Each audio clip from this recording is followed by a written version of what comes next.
It was our anniversary. Because of traffic, I was a few minutes late. When I finally showed up and stood at the door of the private room, I suddenly heard a round of teasing voices erupt from inside. My hand paused mid-motion as I was about to push the door open. I took a deep breath and looked in. The door hadn't been shut properly. Through the dazzling and chaotic lighting, I saw a familiar figure, Andrew Miller. He was sitting in the center of the crowd, his arm wrapped around a seductive woman with a graceful figure. She clung to him, soft and boneless, practically melting into his arms. The two of them were entangled so tightly it was like they couldn't bear to be apart. From my angle, I could clearly see Andrew's large hand resting firmly on the woman's waist. That look on her face, like she wanted to fuse herself into him completely, was unmistakable. I stared directly at the scene in front of me. My hand, hanging at my side, loosened, then clenched again. So it was true. Andrew's so-called white moonlight, the woman he loved deeply but couldn't have when he was down and out, had come back.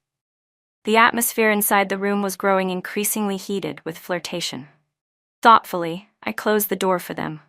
In truth, today wasn't just our 3-year anniversary. It was also my birthday. 3 years ago today, Andrew stood in the pouring rain, holding roses and confessing his love to me. His eyes were burning with intensity, cutting through the hazy rain, landing straight on my face. He looked so nervous, like one wrong word from me would shatter him completely. And now, 3 years later, on what should have been a day just for us, he was passionately kissing his white moonlight in front of everyone. This man, who was now filled with thoughts of another woman, had still vowed to surprise me just last night. I laughed at myself bitterly and leaned against the doorframe. Over the past 3 years, I had questioned him hysterically again and again. But disappointment piled up over time, and now, even witnessing something this humiliating with my own eyes, all I felt was a strange sense of relief. I flipped my lighter between my fingers, my eyes locked on the flickering flame, completely absorbed. And then it hit me. The way I looked at Andrew now was just like that flame, from the moment it first sparked brightly when we met, to the silent, gradual extinguishing over time. I don't know how long passed before someone inside finally brought me up. "Andrew, if you get back together with Madison, what about Claire?" someone asked. "What's the big deal? He's had plenty of women around him these 3 years. Hasn't he managed just fine?" another chimed in. "If you ask me, Claire could never really leave Andrew anyway." Andrew didn't respond. Madison shifted slightly, biting her lower lip with an awkward look on her face. She whispered softly, "You don't have to feel torn, Andrew. I only came today because I wanted to see you one more time. I've missed you so much all these years. It was my fault, but I just couldn't control myself." Annoyed, Andrew lit a cigarette, his lips pressed into a tight line. Madison lowered her head and tried to remove his hand from her waist. Tears streamed down her face, one after another. "Claire's about to arrive, so I'll leave you two alone," she said quietly. "Andrew, thank you for letting me have you, even just for a little while. I'm truly content and really happy. I wish you and Claire a lifetime of happiness." Her eyes reddened as she finished speaking. She picked up her bag and got ready to leave. Everyone in the room looked at each other awkwardly, but no one dared to stop her. Not when they all knew that, compared to this woman who suddenly reappeared from nowhere, I was the one who had actually been with Andrew for 3 years. And just as Madison's hand was about to push open the door and run right into me, Andrew finally couldn't hold back any longer. He rushed forward, wrapping his arms around the trembling woman. "Madison, it's not what you think with Claire," he said as he kissed her forehead and gently wiped her tears. He chuckled softly. "A lifetime of happiness with her? No, the only person I want a lifetime with is you. I'll explain everything to Claire. You don't need to worry about anything, just stay with me, okay?" Madison pouted and gave him a teary glare, but then smiled through her tears. Just a wall away, I scoffed coldly and tugged at the corner of my lips. The hesitation in my heart finally sank completely. "You don't need to explain anything to me, Andrew. If this is what you really want, then so be it. There's no us anymore. All you've done is replace the lead actress. What used to be our 3-year anniversary is now the first day of your new beginning with her." The room quickly returned to its noisy, lively state.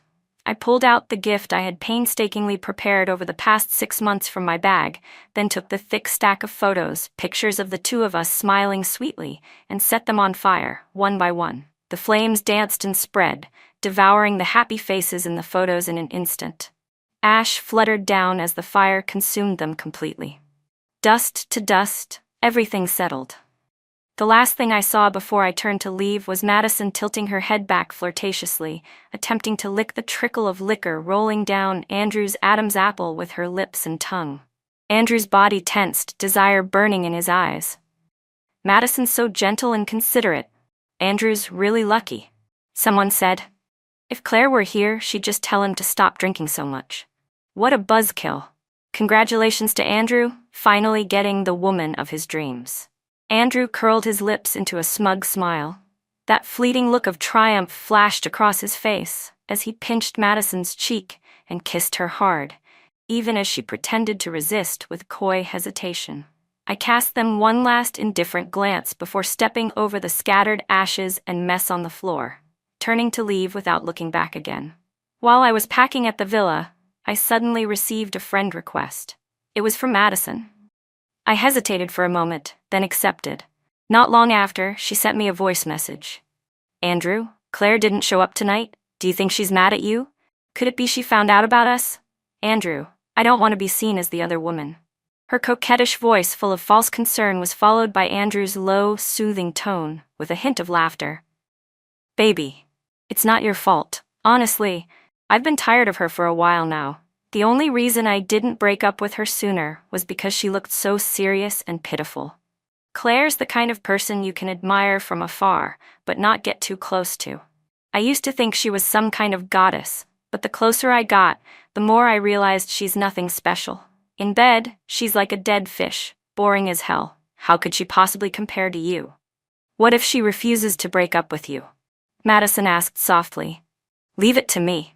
I'll handle everything. Andrew replied, gentle and reassuring. Don't worry, baby. Call Dylan later and have him tell Claire to find her own hotel tonight. I'm taking you home. My phone slipped from my palm and fell to the floor. I stared blankly at the black screen, my mind buzzing with noise. If I hadn't heard it with my own ears, I wouldn't have believed it. Wouldn't have believed that Andrew could stoop so low, tearing me down behind my back just to please another woman. I used to think he was just a flirt, incapable of real commitment. I never imagined that he was rotten to the core. The past 3 years with Andrew weren't without sweet moments. When he was courting me, he seemed to have mastered every word of affection known to man. But it wasn't just words. He backed it up with action, always treating me like I was the most precious thing in the world. Everything revolved around me. He always put me first. Every word he said got a response. Every request I made was fulfilled. One evening during a walk, I casually mentioned wanting to see the northern lights. In the middle of the night, he called me, told me to come downstairs, and even though I was barely awake, he dragged me onto a plane to chase the aurora. We never ended up seeing it, but I still remember the moment we embraced in the snowy wilderness of the far north. It was magical. In that moment, it even felt like he loved me more than he loved himself. But over time, things began to change. I don't know when it started, but more and more women began appearing around him, and his answers to me grew increasingly vague and perfunctory. Until finally he said, Claire's the kind of person you can admire from afar, but once you get close, you realize she's nothing special. Maybe while he was tearing me down to win over Madison, he'd already forgotten that not long ago, he had stood in the pouring rain, holding his heart out to me, begging me to be his. From now on, every rainy day, I'll be the one holding the umbrella for you. Those firm words Andrew once said echoed faintly in my ears, but my heart had already changed beyond recognition. So what is love? Love is writing poems in the snow, melting away as you write. Love is making vows in the pouring rain, vanishing as soon as the sky clears. True affection is precious, it's priceless, but it can change in an instant. That night, rain poured heavily from the sky. Dragging my suitcase behind me, I headed toward the airport. 3 years of obsession ended with a less-than-perfect finale. But at least I could say I had no regrets in this relationship. Even in our breakup, I had thoughtfully erased every trace of myself from his life. The only thing I left behind was a custom photo frame. It was heavy, originally meant to hold the photos I had burned that night. Now that the photos were gone, the frame was useless too. I told the housekeeper to throw it out or burn it when she had the chance. She didn't seem to know what had happened, just looked at me and sighed. "You young people, always so impulsive," she said. "You don't realize that sometimes once you turn your back, that's it. You've missed someone you'll never find again." "Never find again?" I smiled lightly and handed her the keys. "Well, I hope your words bring me luck." I never used to understand why in movies, the female lead always moves to another city after a breakup. Now I do. A city that's too familiar holds memories everywhere. And just thinking of them can feel like a thorn stuck in your throat. Walking the streets of this new country, everything unfamiliar, cities, roads, gave me a refreshing sense of freedom. I studied business in college, but since my brother was already managing the family company, I spent my free time learning painting on my own. This time, after everything that happened, my parents surprisingly gave me permission to pursue art seriously. Not only that, they even helped me find a mentor. That's how I met Ethan Shen. The cafe played soft background music, warm sunlight trickled through the gaps in the leaves and cast spots of light on the floor. The tip of my pen carried the mellow scent of caffeine. Bored, I rested my chin on one hand and stared out at the poetic, picturesque autumn landscape. Watching the falling leaves drift lazily in the wind, I felt my restless heart gradually settle down. Among the few pedestrians on the street, one figure suddenly caught my full attention.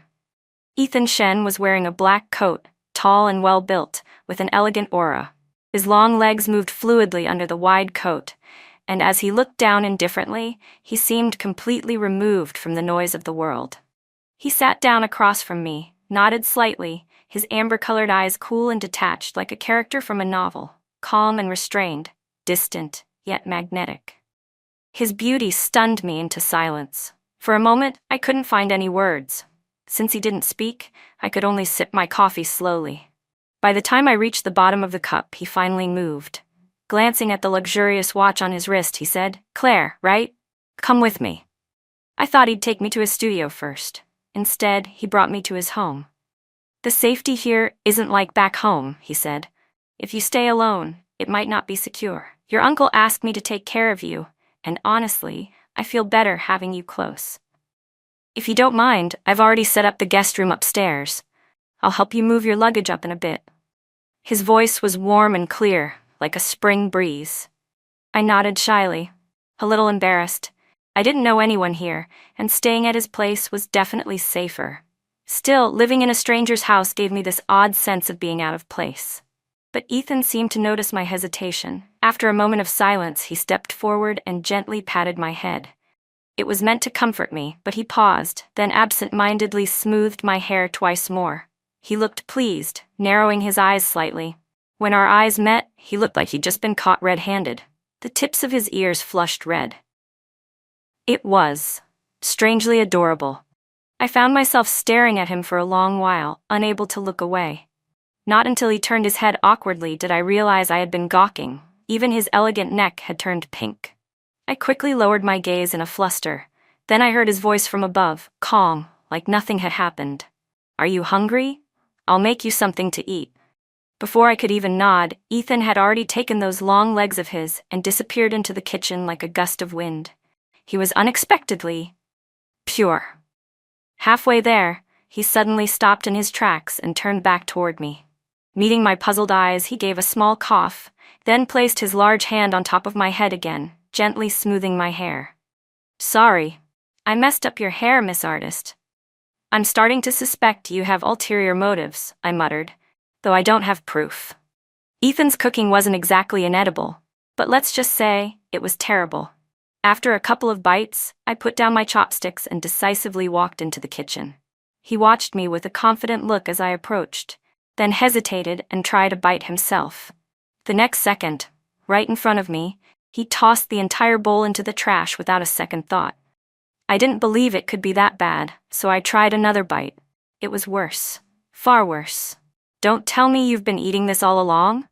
I asked, holding up the disaster of a dish with disbelief. Ethan looked conflicted for a moment, but finally picked up his phone and made a call. Miss Chen? Yeah, you can come back now. After a proper meal, thanks to Miss Chen, I patted my now full stomach and asked sincerely, why did you suddenly call her back?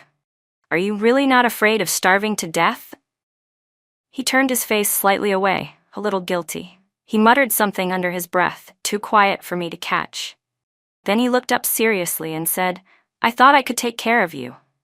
He was, after all, entrusted by my father to look after me. But when he said it, while wearing that face, my cheeks involuntarily turned red. Noticing my dazed look, he smiled faintly, a soft glimmer in his eyes. I didn't do so well this time, he said. But I'll do better next time. Do better at what? I asked, flustered. At taking care of you. My heart skipped violently. I had a strange feeling he was about to say something completely inappropriate. I quickly looked away and awkwardly muttered, thanks. After living at Ethan's house for several months, we gradually became more familiar with each other. I discovered that he wasn't nearly as distant or stoic as he appeared. In fact, sometimes he was even more attentive and gentle than most people I had ever met. He always seemed to pick up on the smallest changes in my mood, things I didn't even realize I was feeling, and ease them in his own quiet way. I still remember how helpless I felt when I first arrived. The language barrier, the unfamiliar environment, I couldn't do anything without him. I thought I was hiding it well, pretending to be fine. But somehow, he noticed. He started coming up with all kinds of excuses to take me out. Traveling, meeting people, getting me used to life here. The process was slow and messy, but Ethan never lost patience. In his own way, he gently led me through it all. Even his cooking, which was once a total disaster, had gradually improved, so much that it perfectly suited my taste now. Being loved, truly loved, gives you room to grow again. In just 6 months, I gained 6 pounds. But more than that, something else changed even more noticeably, my heart. In Ethan's presence, my dried-up heart slowly became full and alive again. Though he didn't talk much and wasn't good with words, compared to Andrew's endless stream of flowery nonsense, I found Ethan's quiet, clumsy care far more moving. Maybe it was around then that a tiny sprout began to grow in my heart for him. When he once again invited me out using the excuse of a friend's cat doing backflips, I bit my lip, reached out, and quietly took his hand. Dummy, I whispered. Ethan paused for a second, then raised his brows slightly. He gently clasped my hand in return, swaying it with a smile. In his long, cool eyes, a soft, shimmering light flickered. His gaze was so full of warmth and affection, it almost overflowed. He had no idea how effortlessly charming he was. I quickly lowered my head, trying my best to suppress the smile tugging at the corners of my lips. My heart fluttered wildly in my chest, because of my deep love for painting. Day after day, I followed behind Ethan, fully immersed in my studies. Time passed in a blur, and before I knew it, I had already spent an entire year in this country. Those dark, painful memories that used to haunt me now felt like they belonged to another lifetime. One afternoon, my best friend Linny suddenly sent me a message. Linny, Claire, Andrew and Madison broke up. I heard it wasn't pretty. Apparently, Andrew's been looking everywhere for you the past few days. No one on his side can get in touch with you. He's been acting like a lunatic, just short of filing a missing person report. Are you planning on coming back? If you still can't let him go. Her chat box showed she was still typing. Deep down, I knew she didn't want us to get back together. She was just worried I might do something foolish because of him. During the 3 years I was with Andrew, because of his possessiveness, I'd lost touch with nearly all my friends. Only Linny had stayed. Even though I had neglected her, she had never once resented me or pulled away. In fact, she had cursed Andrew more times than I could count, both to my face and behind my back. I just never listened back then, but now I pressed my lips together, then looked up quickly. Ethan was leaning casually by the window, his long legs crossed, elegant fingers gripping a paintbrush. His eyes were downcast, his thick lashes fluttering like butterfly wings. I took advantage of the moment while he was focused on his painting and replied to Linny, Me. Not going back. I've got someone new. Linny replied almost instantly. Linny, oh my God, Claire finally saw the light. I've said it before. Someone like you could have suitors lining up from here to France, and yet you were determined to hang yourself on Andrew's crooked tree. I was so mad I could have exploded. Quick, show me what this new guy looks like. I couldn't help but laugh softly. My lips curved up without me realizing it. Acting on impulse, I lifted my phone and secretly took a picture of Ethan's side profile. Me, here. Hannah. Claire, I am officially claiming this man as my dream brother-in-law. You have 3 minutes to send me everything. Name, age, blood type, shoe size. Spill it. I'll screen him for you. I couldn't stop smiling as I looked down at my phone. Handsome, wealthy, broad shoulders, narrow waist, long legs, and the best part? He's never dated anyone. He's ridiculously pure. I was still chatting excitedly when I noticed a sudden shadow overhead. Looking up, I found Ethan standing over me, arms on either side, completely encircling me. His amber eyes were locked onto my screen, and his perfectly shaped lips curved into a wicked smile. Claire, why'd you stop talking? Don't know what to say anymore, he asked, amusement glinting in his gaze. With the tip of his paintbrush, he gently lifted my wrist and guided my hand down until it landed firmly on his well-defined abs. I swallowed hard, instinctively. His deep voice was laced with a kind of unplaceable tension. Or, he said, would you rather test for yourself what else fits your preferences? When he said that last line, his lips were nearly brushing against my ear. His warm breath tickled my sensitive earlobe, and in an instant, my entire body flushed red like a boiled shrimp. But he didn't back off. He leaned in even closer, his firm nose brushing against my cheek as he whispered like a tease. Come on, Claire, try it. Tell me which part you like best, I tried to turn away, but he smoothly pulled me into his arms. There was no escape. His burning gaze pinned me in place as his thin lips moved again, low and certain. Claire, you like me too, don't you? My mind was completely blank. I didn't even register that he'd used the word too. All I could focus on was his face inching closer and closer, and how dry my lips felt. Subconsciously, I licked them. His eyes darkened immediately. His Adam's apple bobbed once. Drawn in by some inexplicable force, I reached out and gently touched it. I was about to pull back when he grabbed my wrist. His warmth spread up my arm like fire. My heart pounded violently in my chest. Faced with such beauty, I made a split-second decision. With my free hand, I covered his eyes and kissed him. His lips were warm and soft. I had barely brushed against him before pulling away in a panic. But Ethan reached out with one swift motion and effortlessly pulled me back, pressing me down across his lap. My entire body burned with heat, flustered and at a complete loss. I twisted instinctively, trying to escape, but he let out a low grunt and held me tightly in his arms. Claire, he murmured, his voice rough and husky, you're not going anywhere. His heated kisses landed on the delicate curve of my neck, slowly making their way upward, igniting every nerve in their path. The summer night was heavy with dew, and the warm breeze slipped through the sheer curtains, sweeping into the room like a whisper.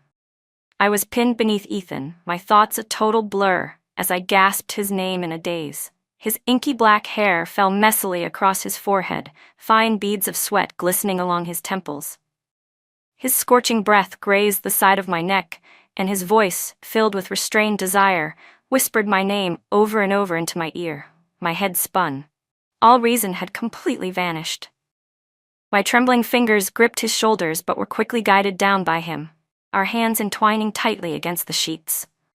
Ethan's voice came out broken and ragged, and I whimpered, breathless, pleading for mercy. Just then, the phone on the bedside table vibrated suddenly. Ethan reached over with one hand and slammed it down, but the caller was persistent. The phone kept buzzing, stubborn and relentless. After a final surge of passion, Ethan collapsed on top of me, breathing heavily. His usually cool, composed expression was still clouded with the afterglow of desire. He planted a soft kiss on my lips, equal parts sulky and possessive, before finally handing me the phone. On the screen, the caller ID flashed. Linny. I didn't think much of it, figured maybe she had something urgent, so I hastily answered. But instead of Linny's voice, a man's familiar voice came through. Claire, that's enough. Come back, okay? Tell me where you are, I'll come get you. I barely had time to react before Ethan let out a low chuckle. Mr. Pierce, he said casually, calling my wife in the middle of the night? You'd better have a good reason. I raised my brows, startled by his assertiveness. He leaned in closer, his breath tickling my ear. Claire, your ex seems pretty desperate to find you. His voice wasn't too loud, but it was just the right volume to be picked up clearly by the mic. There was a long pause on the other end of the line, then came Andrew's furious, hysterical roar. Who are you? Why are you with Claire? What the hell are you two doing? Ethan chuckled lazily, the corners of his eyes still tinged pink from our earlier intimacy. Andrew, it's 10 p.m., back where you are, right? But it's already the middle of the night here, and we're not sleeping. You tell me, what do you think we're doing? Wrapped in Ethan's arms, I let out a lazy yawn. A good ex should be like the dead, completely silent and out of sight. Andrew, does this piss you off? A year later, someone told me he'd gotten drunk that night and gone out racing like a madman, almost getting himself killed. He later called to apologize. I brushed him off with a few polite words and changed the subject. Maybe he was genuinely sorry, but no one will wait in place forever. I had experienced his cheap, overflowing love. It wasn't worth remembering. It wasn't worth anything at all. What mattered was this. Only by letting go of the wrong person could I finally meet the right one. Ethan made me feel completely safe. Not long after we made our relationship official, he proposed, on a day that carried a special meaning for us. I'll never forget that moment. The breeze was soft, the sea calm, and the golden glow of the setting sun shimmered on the water's surface. The whole scene felt surreal, like a painting bathed in warm orange hues. Ethan, for once, wore a suit. He stood in a field of roses, looking like something out of a fairy tale, handsome to the point of being unreal. He reached up and tucked a strand of messy hair behind my ear, his expression unbelievably gentle. Claire, he said, maybe in your mind, we've only known each other for a little over 300 days. But in truth, I've known you for many years. The first time I saw you was at an art exhibit. Back then, I wasn't famous. Everyone was crowded around some faded old master's work. But you chose mine. You tilted your head and stared at it like that for an entire afternoon. Later, I found out you were Uncle Chi's daughter. But by then, you already had Andrew by your side. I thought that was it. That we'd never cross paths again in this lifetime.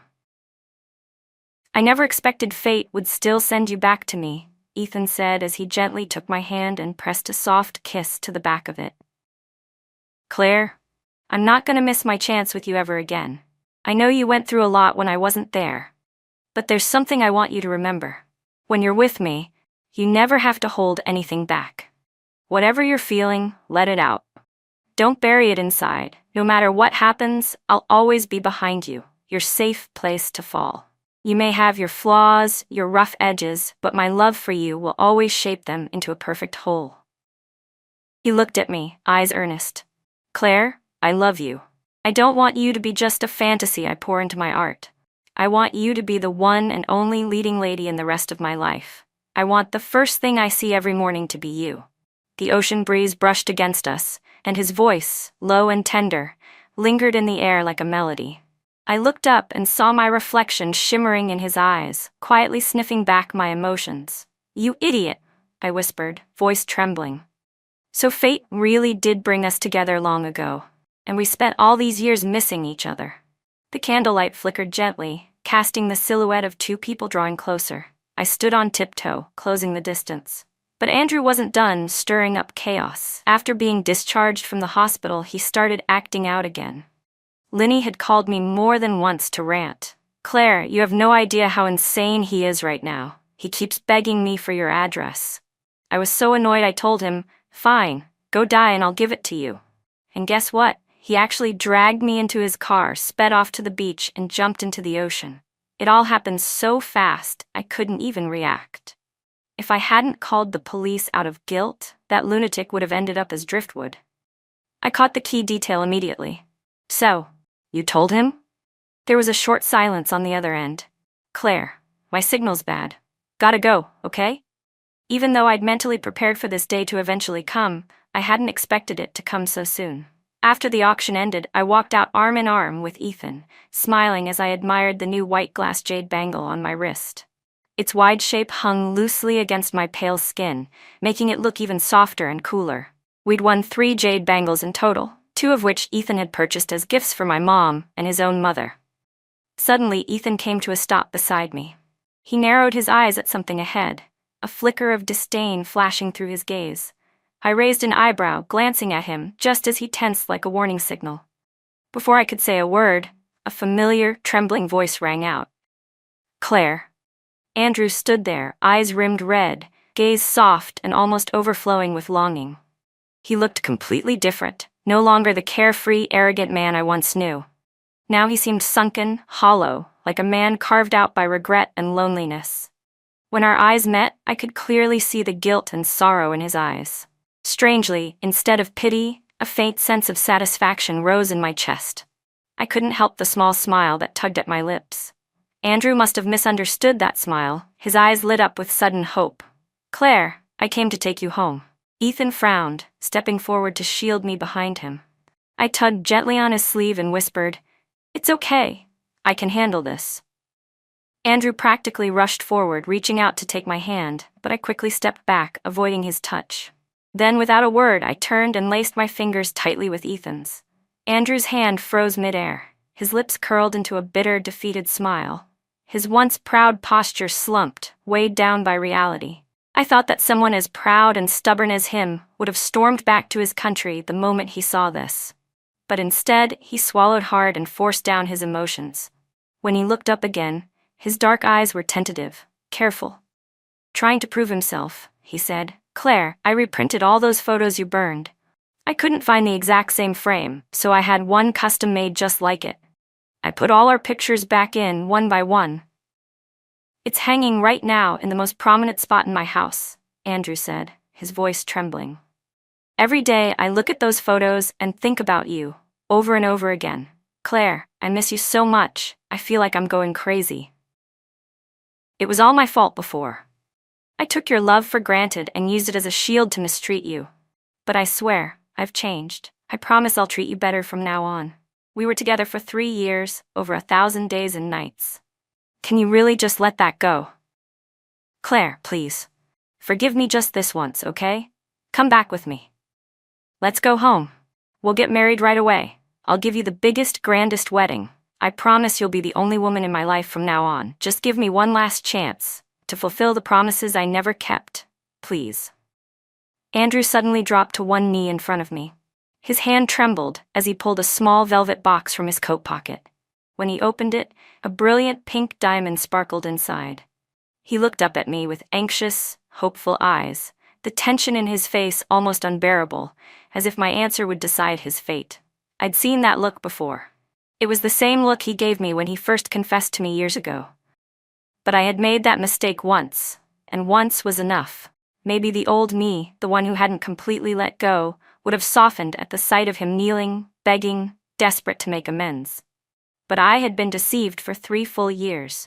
If I forgave him now just because he seemed sincere, then every bit of pain I'd endured before would have been my own fault. It would mean I deserved it. I looked past the red veins in his eyes and said quietly, "Andrew, it's too late." He froze, lips trembling slightly. His pale lips pressed tightly together, but still, he stubbornly held out the pink diamond. "Claire, what are you saying? I don't understand. Look at this," he said, voice cracking. "I searched for this exact diamond for months. You told me before it was your favorite." I stared at the ring for a long moment, then let out a low laugh. How ironic. 3 years together, and he never once gave me something like this. And now, after we've ended, here it is, offered in the most ridiculous way. People always think pain after a breakup is proof of love. But love that shows up too late is worthless. I twisted the ring on my finger, the one Ethan and I wore as a pair, and looked up again, my gaze cold and distant. "Andrew, you and this diamond, you're both defective goods. Your realization, your regrets, and your cheap love, they all came too late. I don't want them anymore." My voice was calm and steady, every word carrying the weight of my indifference. Andrew staggered, barely able to stay on his feet. The color drained from his face completely. "Claire, please don't be like this," he whispered. "Didn't we promise to grow old together? You haven't even known him that long. How can that compare to our 3 years? His voice cracked, his composure falling apart. The trembling in his tone betrayed the desperation beneath his words. But I only laughed, a cold, mocking laugh. Andrew, have you convinced yourself your little performance is real? I asked. All those empty words you used to say, tell me honestly, did you ever mean any of them? He opened his mouth, but no words came out. Nothing. Once I mistook rotten wood for a pearl. But now I'd found the real thing, my own true treasure. I smiled gently, squeezing Ethan's warm, slender fingers in mine. I didn't spare Andrew another glance. Let's go, I said. Just as we turned to leave, Andrew suddenly reached out and grabbed my wrist. He was still kneeling, head bowed low, voice hoarse and trembling. Claire, if I had admitted my mistakes earlier, would you have forgiven me? I hesitated, just for a moment. My steps slowed. I let out a quiet sigh. Andrew, you still don't understand why we ended up like this. You have your flaws, born from your upbringing. You're insecure, emotionally volatile, always testing people's limits. But none of that was your fault. But what about me? What did I do to deserve having my love trampled like that? I never hated you, but I'll never be able to forgive you either. All those nights I cried myself to sleep, those pillows soaked in tears, the nights I clenched my teeth just to get through. I even started doubting myself, because of you. Isn't that pathetic? So Andrew, the truth is we stopped having a future a long time ago. The pain you caused me, that's something you'll never be able to make up for. And the truth is, I don't want you to. I realized long ago that you didn't love me the way you claimed to. All those sweet words you used to say, they were lies. The only reason I didn't leave was because I had chosen you carefully, after much thought. And I couldn't accept that I'd chosen wrong. I spent 3 years trying to convince myself I hadn't made a mistake. That's all it was. My tone was calm, but my heart still ached, not for Andrew, but for the girl I used to be. The one who believed so deeply in first love. My brother once got into a huge fight with me over Andrew. He saw how hurt I was and couldn't understand why I still insisted on staying. He told me, when you meet someone with emotional damage that even time can't heal, don't try to fix them. Just let go. Life isn't a movie. We can't save other people. Especially not someone who plays with feelings and treats love like a game.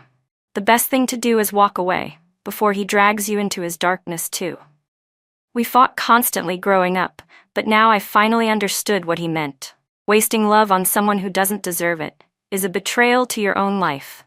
Luckily, it's not too late to wake up. After that day, I never saw Andrew again. No one around me mentioned his name either.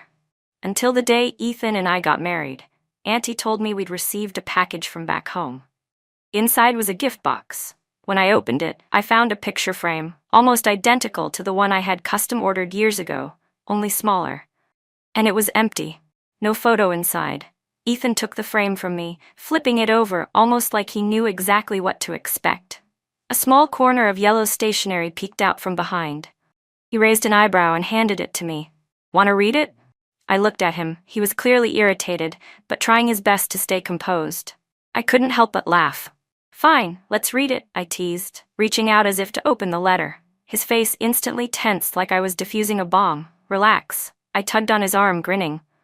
It's just trash. Why bother? His expression softened again as he put the frame away in a cabinet we rarely used. Claire, I trust you. I'll always respect your decision. We'll leave it there, just in case you ever change your mind. I didn't say anything. I pulled the frame back out and tossed it straight into the trash can. Then I grabbed him by the collar and pushed him down onto the bed, silencing his endless rambling with a kiss. Ethan, if you'd been just a little bolder, I whispered, maybe I would have been yours a lot sooner. If you had been more forceful, a little more possessive, maybe I would have liked it. His amber eyes darkened instantly. One of his hands slid around my waist, slow and heated. The bedside lamp dimmed. His voice, low and hoarse, brushed against my ear. If I'd known that was your type, Claire, I wouldn't have held back. Wrappers were scattered across the floor, heels tossed and swaying faintly beside his broad shoulders. We tangled late into the night until I was so exhausted I could barely lift my arms. My whole body was sore, limp with satisfaction. But Ethan wasn't done. Still moving, still relentless, he grasped my ankle gently, his long fingers trailing upward. Babe, he murmured, voice husky, do you like it when I'm this aggressive? I groaned, clutching the sheets as I gritted my teeth and kicked him. I cursed, "Shane, you bastard." Somehow this seemed to excite him even more. He tilted his head back, breathing heavily, and murmured, "Honey, you sound so sexy when you curse." The night was tranquil, and our entwined shadows whispered of intimacy. I leaned against the balcony railing, letting the cool breeze wash over me, gradually dissipating the heat. Suddenly, a pair of large hands covered my eyes. Shane's voice, laced with laughter, whispered as he placed a gentle kiss on my back. "Renee, you're more beautiful than the moonlight." Extra story. In truth, Patrick had long regretted his actions. That day, as he stepped out of the private room, he saw the scattered, partially burned photos on the floor. A sudden pang pierced his heart, but he dismissed it. Later that night, he returned home with Mandy in his arms, only to find the house eerily empty. Every trace of Renee was gone, as if she had never been there.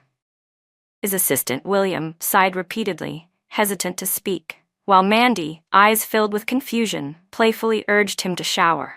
When they tumbled into bed, Mandy's seductive eyes and alluring demeanor were intoxicating. Yet Patrick's gaze drifted to the silk sheets Renee had chosen, now wrinkled beneath them. The sweet fragrance emanating from Mandy clashed with the room's original subtle scent. An inexplicable irritation bubbled up within him, extinguishing his desire. He rolled off her, lit a cigarette, and stared blankly at the empty bedside table. A small teddy bear used to sit there. The cool night breeze lifted the curtains, filling the dim room and dispersing the earlier intimate atmosphere, leaving only silence. Feeling neglected, Mandy slowly sat up, kneeling on the bed, her pale arms wrapping around his bare waist from behind. Patrick didn't respond to her advances and said flatly, "Mandy, I'll have the driver take you home." Mandy was his first crush during his youthful days. Back then, he wasn't the esteemed Mr. Gray, Sullivan of today, but just an ordinary, even somewhat pitiful, young man. His parents were constantly at odds, teetering on the brink of divorce. His existence was an unwanted burden to them, shuttled back and forth like a pawn. In his isolation, when he first saw Mandy, surrounded by admirers, he fell for her at first sight. Perhaps it wasn't true love, but he yearned to possess this gem that everyone else coveted.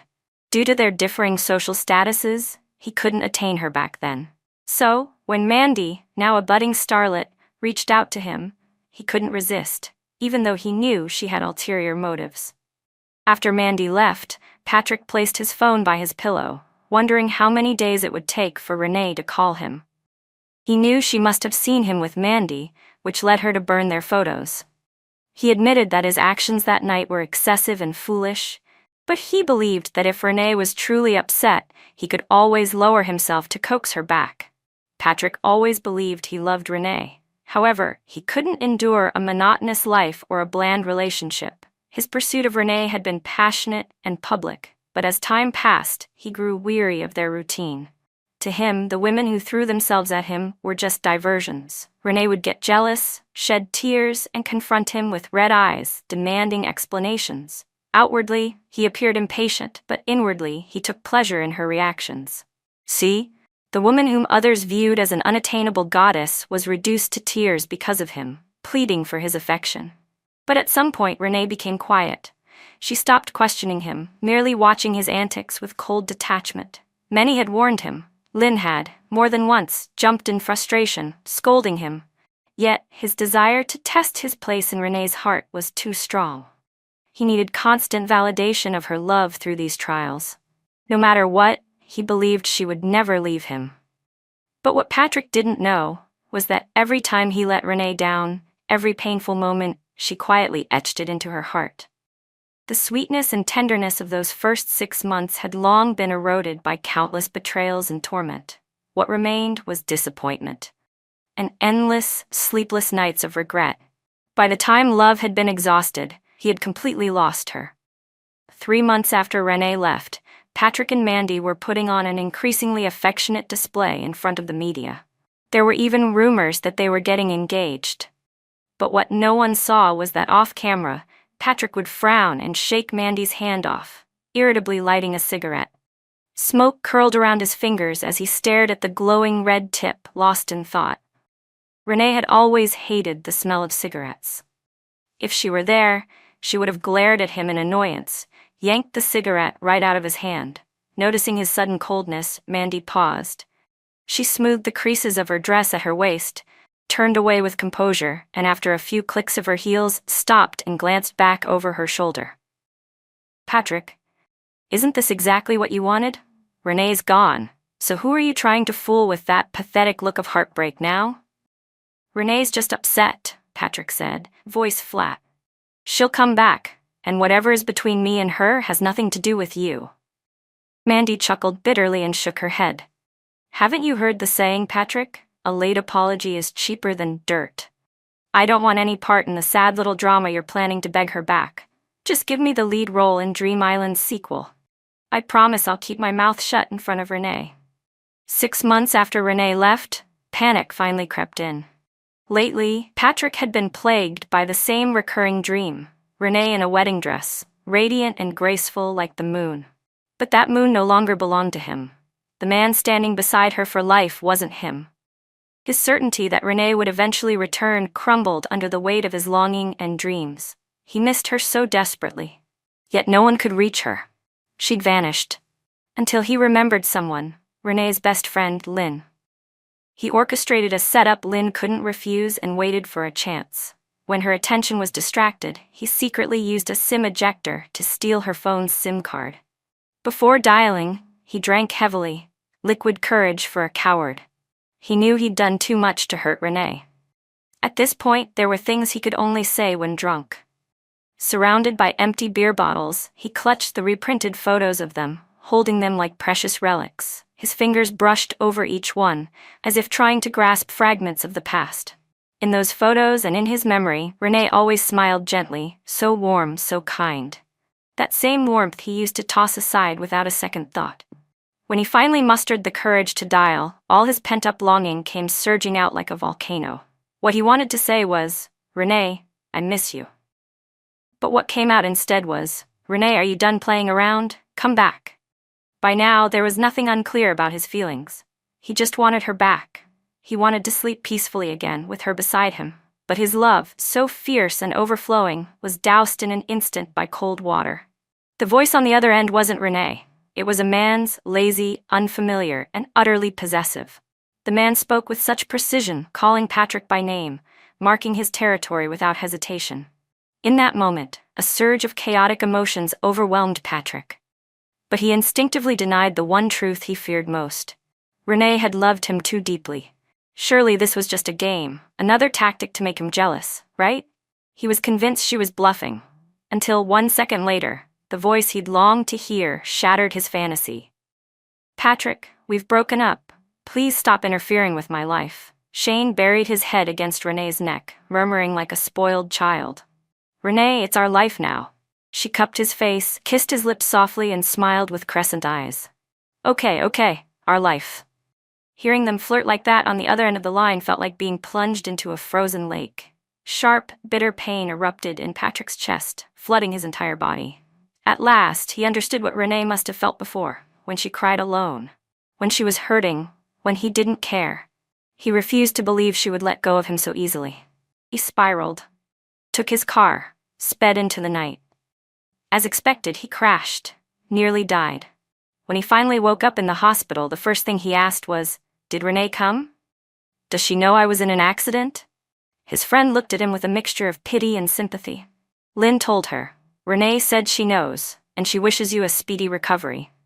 That pain, deeper than anything physical, hit harder than any crash. In that moment, he realized. He had truly lost her that night. Another year passed. Some people are reunited, others are never seen again. At a press conference, during the Q&A session, a reporter asked, "Mr. Sullivan, your life seems charmed. Have you ever had any regrets?" Patrick was silent for a moment. Then he lowered his eyes, gave a bitter smile, and said, "Yes, I realized it too late."